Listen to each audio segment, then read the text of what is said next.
Hi class, for today we'll be discussing about three-dimensional expression primarily on sculpture, installation art, and public art.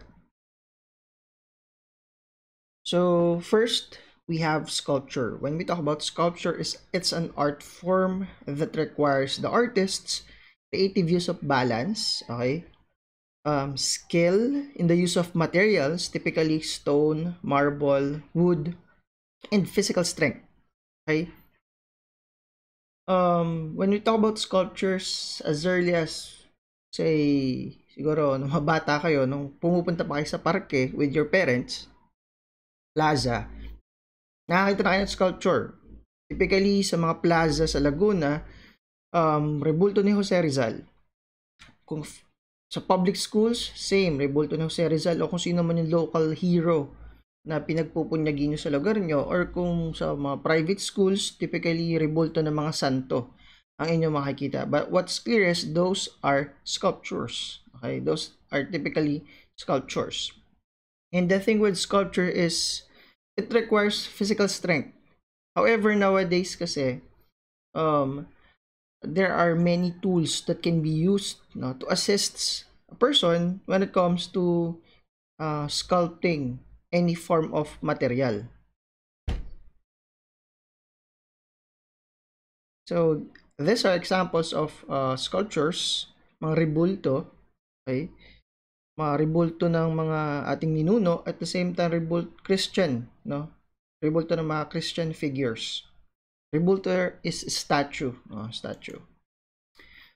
Another example of a sculpture, allegorical harpoon by Napoleon Abueva.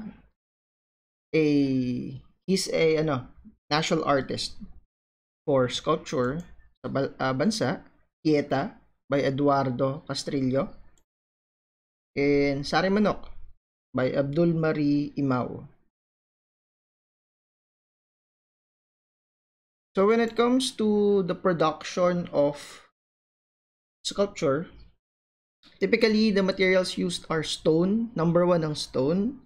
Lalo no Greek Roman times, stone is typically used for creating the busts of emperors, leaders, no, authoritative figures, and even siguro generals, ganyan. Then we have wood, obviously wood. So kilala sa Pilipinas yung Paite for their wood carving, They also have we also have metal. Depende sa kung anong metal ang ginagamit. But then we have clay, terracotta, a specific kind of clay, no? And nowadays they also use plastic, resin. Okay? Resin to create sculptures. When you talk about resin, it's a pure form of plastic. So when you talk about stone, it's a material that can only be carved, drilled, abraded using pwedeng natural, so tubig, or tubig, seawater, ganyan, or chemicals, and polished. So typically, ang nagagawa lang sa stone when it comes to sculpture is carving, so using chisel, mallet and chisel, pokpok, ganyan, drill, and it can be abraded and again polished. For wood, it's appealing for its grain and color. Lalo sa klase ng wood na gagamitin nyo, it has a certain uniqueness in terms of color and texture that it displays. It portrays to those who are using it or who are viewing it. However, it has the tendency to warp or crack when wet. So, typically, nilalagyan ng mga how do you call this? Lacquer, no? Ano yung ibang term? Oh, wait lang. Hanapin ko yung term, ha? Yan. Varnish, no? Varnish. Yung typically yung mga pinto, nakikita natin this, it has a light orange or red orange na color. Barnes yung nilalagay. Kaya ko lang naalala, barnes. Yun yung ginagamit to prevent liquid getting in, no? Seeping into the wood. However, masasabi mo talaga na sobrang galing, sobrang artistic at magaling humawak ng material ng isang sculpture pag kaya niyang i-carve ang wood without actually breaking it. Kaya kahit siguro mga karpintero, they know how to properly chisel wood to specific yung gumagawa ng furniture din, no? Specific form na hindi masisira yung kanilang ginagamit, yung kanilang raw material na kahoy. So, pag may crack yung mga pinto nyo na kahoy, then hindi ganun kagaling. Pwede nating sabihin hindi ganun ka galing yung sculptor ng inyong pinto. Then metal, it can be casted, cut, drilled, filled, extruded, bent, forged, and stamped. Okay, flattened. So the thing with metal is typically stainless steel, ganyan, or copper, to name some. As long as you're familiar with forging, kung paano manipulate ang metal using heat, casting, or forging typically unless yan is recycled style of artwork, kung raw material yan, you'll actually need to forge or cast the metal. But if that's raw material, typically or rather recycled material, you'll be using other tools like ibebend mo siya, or you'll try to use i-weld mo siya with other pieces that you'll be using for your sculpture. We have terracotta or clay, so more responsive than wood or stone when it comes to the actual actual na pag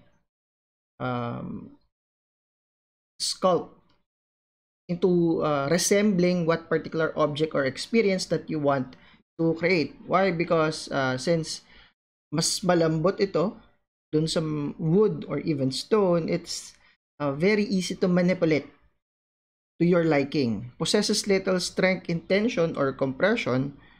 However, in itself, it's not a permanent material unless it's properly stored or baked, binibake siya to retain the figure that you've created, at the same time prolong yung durability nung clay na sculpture. So there are 4 basic sculptural techniques, but before that meron pa again, beside dun sa 4, we can use resin, plastic, wax, kung familiar tayo sa mga wax figures, okay, can be very creative when it comes to the things that we can use for sculpting even nowadays. So the 4 basic sculptural techniques includes modeling, carving, casting, and assembling.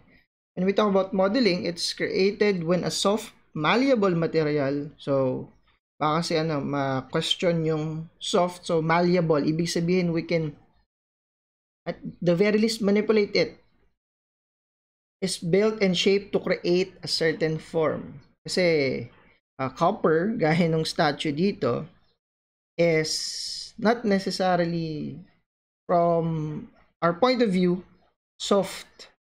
Okay, since it's a metal, although syempre may certain levels, depende kung siya gagamitin. But when a malleable material is built, so malleable, kaya niya manipulate to a shape and create a form. So modeling. You'll try to model a certain material to your object. Okay? So, imo-model mo siya to create a specific form. Gaya nung oblation. Okay? Oblation ni Guillermo Tolentino. Carving is cutting or chipping away a shape from a mass of material. So, when you talk about carving, typically there's a block, okay? There's a block of wood or stone or marble, and you'll cut or chip away parts to create the form. Sa modeling, there's a material that you'll sabihin natin kahit bloke yan, dahil malambot, dahil malleable, malleable ito, there's not exactly any carving or chipping or cutting away of the material. You'll recreate it in a way that it will resemble. So, kung ano yung actual size niya or volume ng material na ginagamit, it will retain. So, kung mag-iba lang yung itsura niya. However, sa carving, pieces will be chipped away, matatanggal dun sa actual na material na ginamit. So, yung mass niya or volume niya magbabago because you're cutting and chipping away when it comes to carving. So, gaya ito, mga carved sculptures from Paite. Then we have casting. So, producing a form from a mold. So, may molde ka. So, particularly with resin, so plastic. So, an example is Defensores Ignatius Loyola Monument. When it comes to casting, ginagamit din to when it comes to casting, ginagamit din to sa metal. So, yung mga utensils natin are created through casting. Okay? So, a specific mold with the design will be materials to be used will be poured into that mold, then palamigin and or lulutuin lulutuin yung term to create that specific item or object. So ito example daw ito ng casted sculpture. So there's a mold, the negative space typically of this image. I'll be posting a video on how casting works para mas ma-visualize nyo sa BBL natin. So negative space, then that negative space mold would be filled with the material, either resin or in this case I think copper or bronze, to create the image. Then we have assembling. Assembling is gathering and putting together different materials including found objects to create a sculpture. So, assembling is through the use of, kung yan ay metal, welding, typically welded objects, ito, or other means to put together various objects to create a sculpture. Bawa, yung kay Torralbas General Mariana, makikita nyo, these are chains of motorcycle and other recycled materials. Then, when it comes to styles and movements in sculpture, we have monolithic, constructivism, sculpture assemblage, niche, boxes, and grottos. So, when it comes to monolithic, it's carved from a slab of material. The sculptors only making a form that is allowed by the material shape and cannot exceed its size. So, the thing with monolithic is that if you have a block of material, your sculpture will have to be the same height of that material or within the boundaries of the material that you'll be using. Ibig sabihin, you cannot exceed with what material you have. So monolithic, hindi ka pwedeng magdikit ng other pieces kung tingin mo hindi nag-work out, hindi tumama dun sa gusto mong object or model yung gagawin mo. Because it always start with the a certain slab of material at yun yung boundaries mo ng actual size ng iyong sculpture. When we talk about constructivism, popular among contemporary artists in which it uses new materials for non-figurative sculpture. Main traits is abstraction, transparency, overlapping planes, and employment of line. When we talk about constructivism, there's no particular object that you're trying to portray. So abstraction, you'll try to recreate a particular sculpture in your own imagination, using your own imaginative, creative mind. So these are typically non-figurative sculptures. So yan, ikaw ang bahala mag-imagine kung nasan yung mother and child dito kay Baldemar na sculpture. Hopefully na-visualize nyo kung sino yung mother or nasan yung mother at nasan yung child. Then, sculptural assemblage abandons carving, modeling, and yan, again, carving. Sculptor is free to deal with problems of volume, movement, and balance. So, kung monolithic is restricted ka dun sa maximum size ng iyong slabs, sculptural assemblage, ikaw ang bahala. Kung tingin mo kailangan magdagdag using, say, ididikit mo siya, iwa-weld mo siya, or any other form of putting together materials, then use it. You're free to deal with those kinds of problems with whatever material that you'll be using. So, example is retocada. Combination of various materials by Michel Olanes Lua. We also have niches, boxes, and grottos. So niche is a recessed place in a wall where a sculpture is found. Typically ito yung altar na area ng sa mga bahay natin, no? Kung meron kayong altar sa bahay ninyo,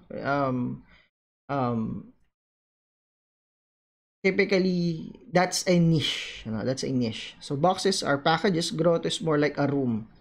Ayan. So, a niche by Renato Habulan, yung Takatak series. So, I hope na visualize nyo, no? Typically, sa simbahan, may mga niche kayong makikita sa pader.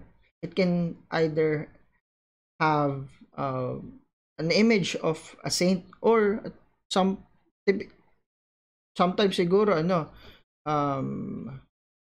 representation of the Stations of the Cross. However, pag pinag-usapan yung niche, hindi siya kasing laki nung may certain length dimensions lamang ang isang niche. Then boxes, so Achillesans balikbayan boxes, a sample of sculpture using recycled materials. Dito constructivism is trying to create his own way of making sense of what balikbayan boxes are. And typically yung way niya din ng pag-stack ng mga material na ito. Our national artists, again, Guillermo Tolentino, who created the oblation. So oblation na ito ay sa UP Baguio, hindi ako nagkakamali. Then Bonifacio Monument, Napoleon Abuevas Transfiguration, and Pegarao, or sabi nila Carasus. So, sa UPLB yan. So, yeah.